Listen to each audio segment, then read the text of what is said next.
Welcome to the C-Suite Sales and Marketing Perspectives podcast. I'm Steve McDonald, your host, and today we've got a really interesting conversation and perspective from Asier Garcia.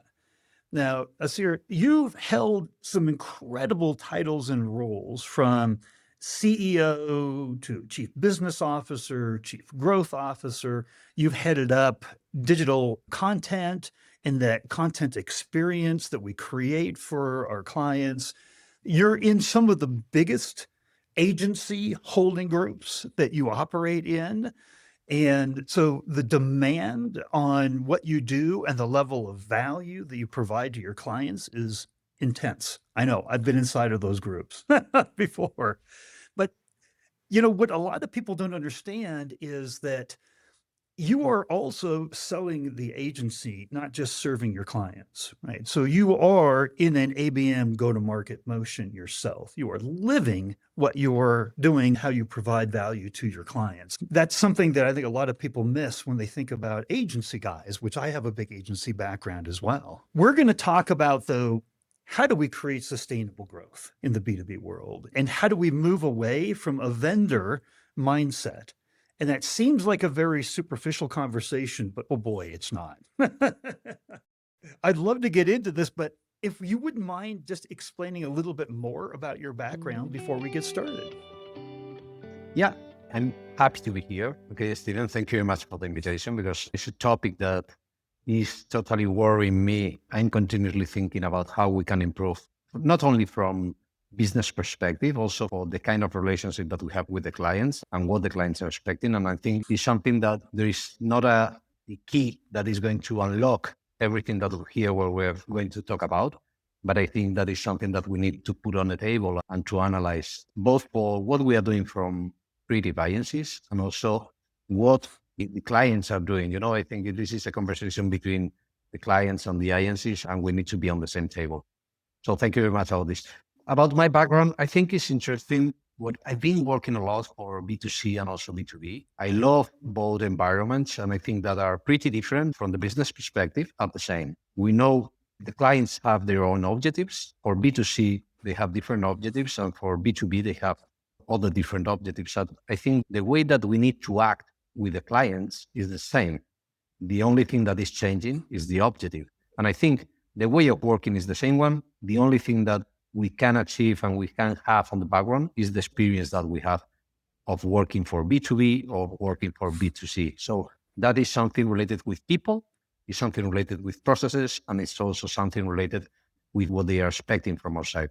In my career, I've been, as you have mentioned, I've been in different companies. I've been in different kind of companies and also in different kind of businesses. I started doing only the digital side when the digital was about websites, was about analytics, but was not about the complex work that actually is digital, that is more a customer experience, not much as digital. I've been in the other side of how we can, integrate all the different capabilities in one business and how we can be the help desk for a business without thinking on which one of the capabilities is going to serve to the objective. So I think that is something that has enriched me a lot. Is why I'm actually trying to lead and trying to grow our business, not from only the numbers perspective, that is something that is needed, but also from the relation that we are building with the clients. Here's what I'd love to do. I'd love to get into unpacking how we create the sustainable B2B growth. And all throughout our conversations, you've always had very much a client-centric mindset. There's not going to be one C-suite executive that's going to listen to this conversation that would say, we're not customer first, we're not customer-centric. Everybody says that. It's the degree that we actually execute on that. McKinsey did a study a few years back in 2023, and they said that less than 15% of companies actually execute on a voice of the customer strategy. So as much as we think that we're focused on that, and I'll tell you from my own research, because I ask every C-suite executive that comes onto this podcast, what are your two greatest challenges to creating long-term sustainable growth? You know what the number 2 challenge is? A lack of a deep understanding of the voice of the customer. Second, only to internal alignment, which is something we might want to get into and talk about here. Tell me why it's so important to have a customer-centric mindset, but why is it so difficult to execute on it?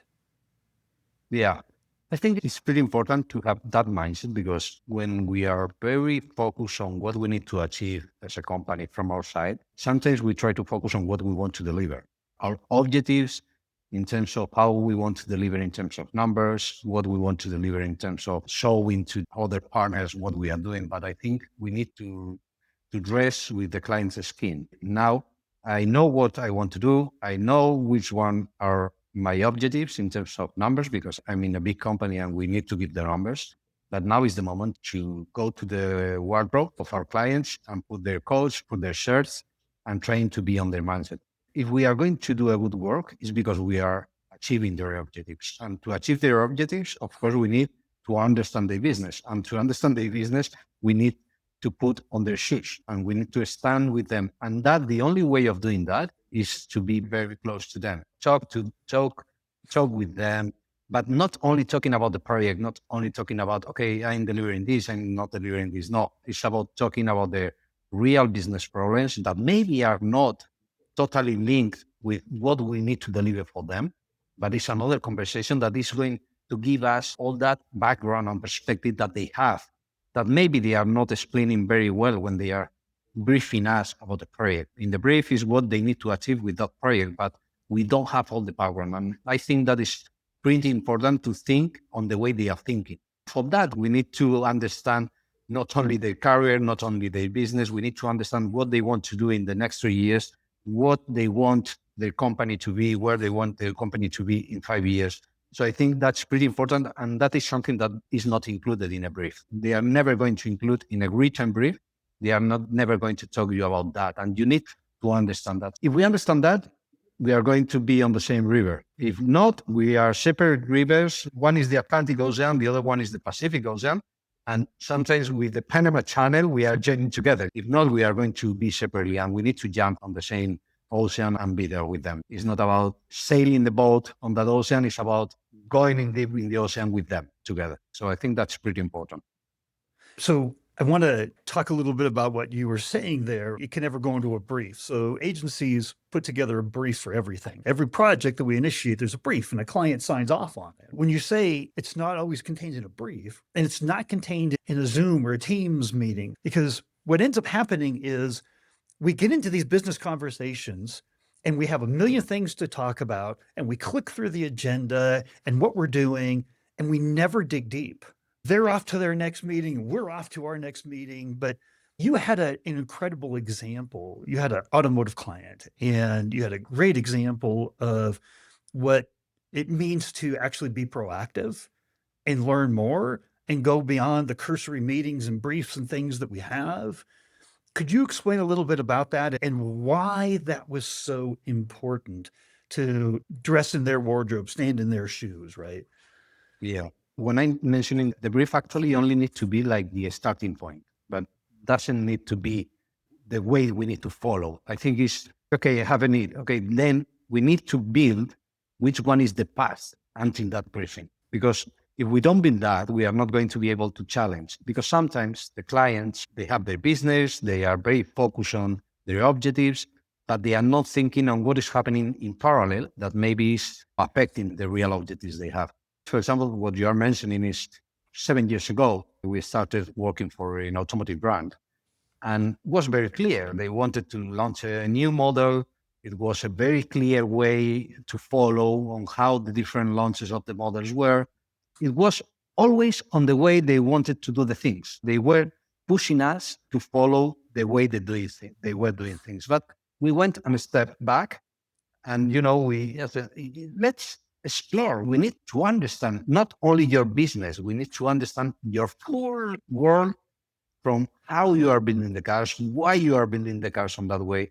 Later on, you have the model and you need to sell that model. But there's a lot of background that maybe we are not understanding on the same way you understand. So this way, we were invited and we pushed them to invite us to see the full process of how a car was built, but from the scratch, from the first draw of the car And we spent 3 days, 3 full days, the whole team in the agency, not only 2 people or 3 people, not the whole team in the agency. We were from the design team for the first day until the final delivery of a car, going through all the chain. So it was amazing for us. And in that moment, we feel that it was something that they were not telling to us, but it was something that they were not telling to the people.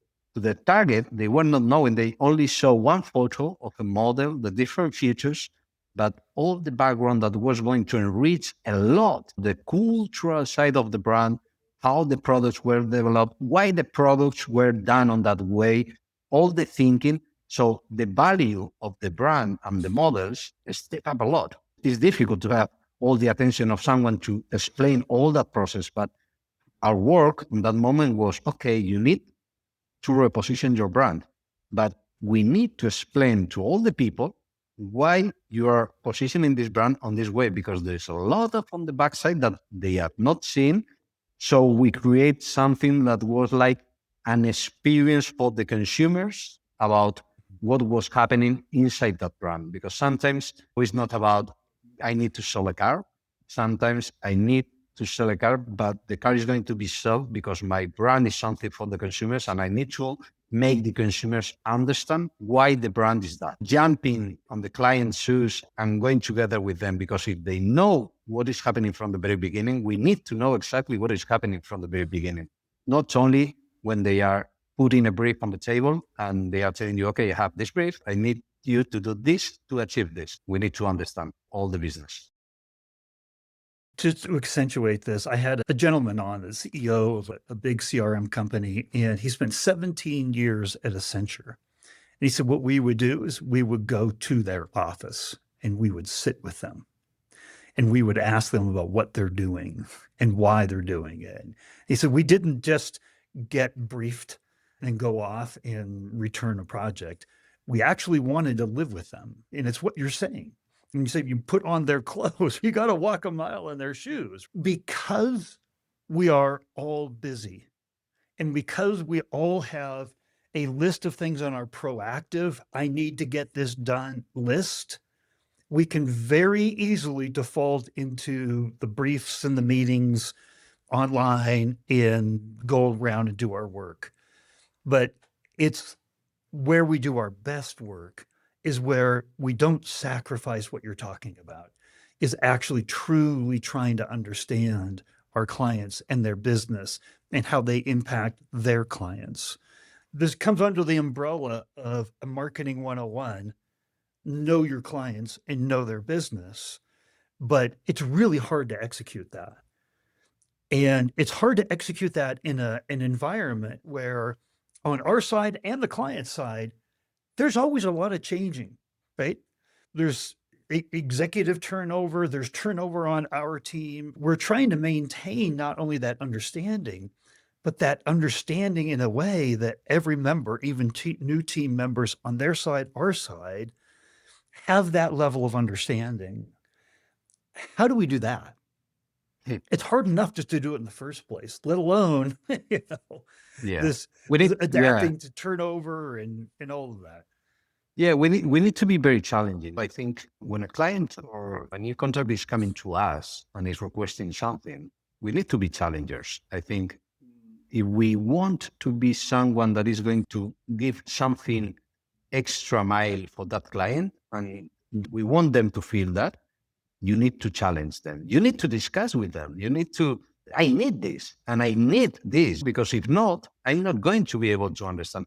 And sometimes maybe you are losing that opportunity. But if you don't lose that opportunity and you make what they need, you are not becoming their partner. You are giving them a product. And that product has a period of life. It's going to work on them for a period. And later on, they maybe go to another partner. The people you discuss more with is that people you want to understand and you love more in terms of in your life. If you are discussing with someone, it's because you want them to do the things in the right way. Yeah. If not, you are not discussing. You say, okay, I do what you want. Okay, I do what you want. The next time, I'm not going to help you. I'm not going to be with you. So I think it's the same one, because we are humans. Being clients, being agency part, we are humans. You can be in front of someone that maybe is close, is not going to give you all the information he doesn't want, because maybe he doesn't want you to have all the information he has, because this way he's more than you. He has the ownership in the actual structure and the way that the communication is building with the real, all the noise that there is. If you are not giving something with impact, you are not relevant, or you are only achieving the quick win objective that this client maybe want on the project, but you are not going to build that relationship. It's not a problem if you discuss with the client. If you encourage and you say, no, I'm not going to do the work if I don't have this information. And that's something that sometimes they value, and they see that, okay, these guys want to go further, and going further, of course, is going to be good for me. They are going to know as much as I know, and that is going to help me more. Because if not, I need to be explaining them all the time. That is not correct. This way you are explaining to me is not the way I wanted. We need to lose that I didn't mention you. Know all from the beginning. So that's, I think, is very important. For example, in the case I have mentioned before about this automotive brand, we discussed a lot with the CMO, because he was why do you want to do all that thing? Why do you want to go to see all our design area, how we are building the cars and all that? And for them, it was like we were losing time, but we weren't losing time. We were learning a lot that later on was going to build. And finally, he was happy about that. He was like, okay, I understand why you are now able to propose me to do this. I see that it's interesting, and maybe because it was something that I knew from the beginning, it was not relevant for me, but you, from another perspective, you have explained me why that was relevant. And if you didn't do that, and you didn't explore all the different process of how we build the cars, that was something that was never going to appear. So it's successful to discuss. Finally, in all the discussions, if you really build a strong relationship, you are going to have a beer with that guy later on to remember about that discussion while you are smiling together. It's something that is building the relationship. You bring up such an important point, and I'm going to reflect back what I think I heard there, because I definitely understand you're in a constant cycle of projects that we're turning out and work that we're doing, right?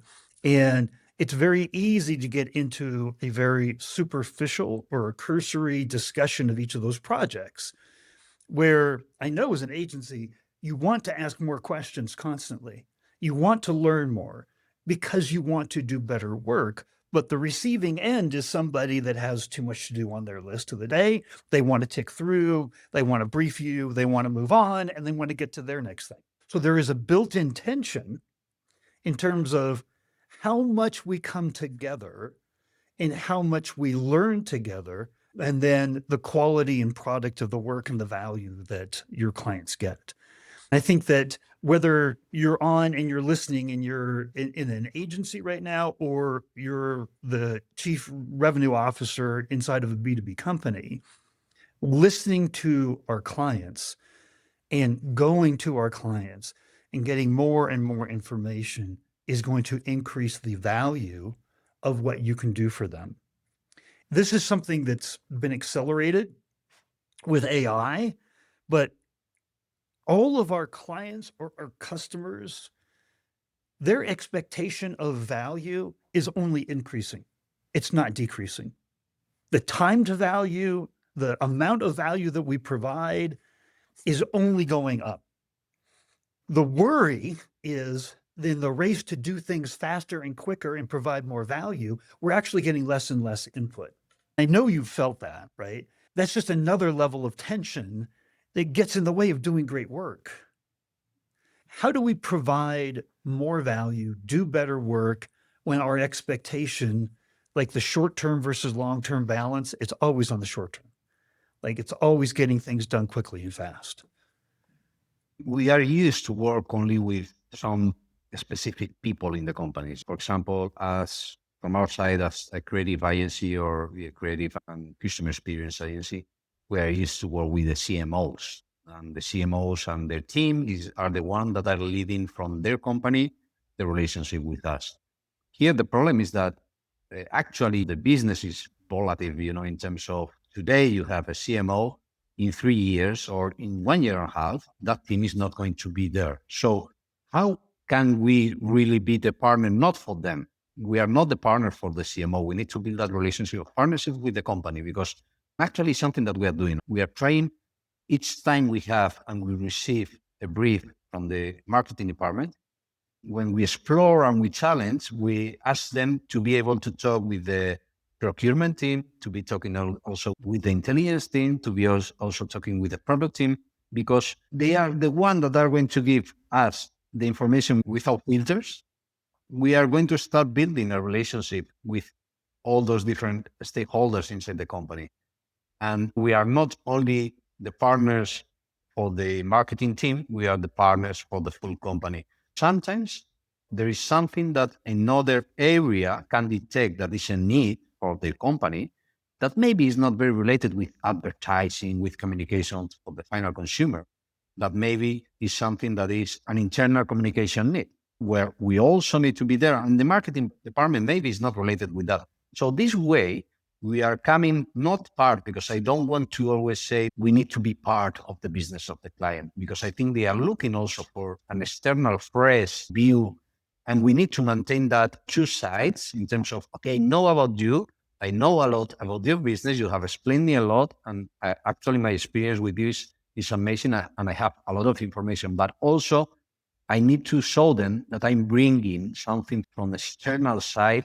You are working for automotive, you are very focused on motor and all your target that is focused on how they need to purchase a car.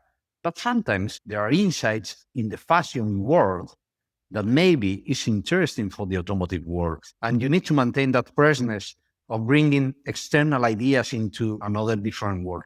Coming back to the conversation about, we need to build a relationship in the whole company instead of only focusing on the people that is giving us the brief. Because is the way, if this marketing team is changing, you are not going to be, okay, the CMO is leaving, I'm going to leave because I have the relationship with this guy.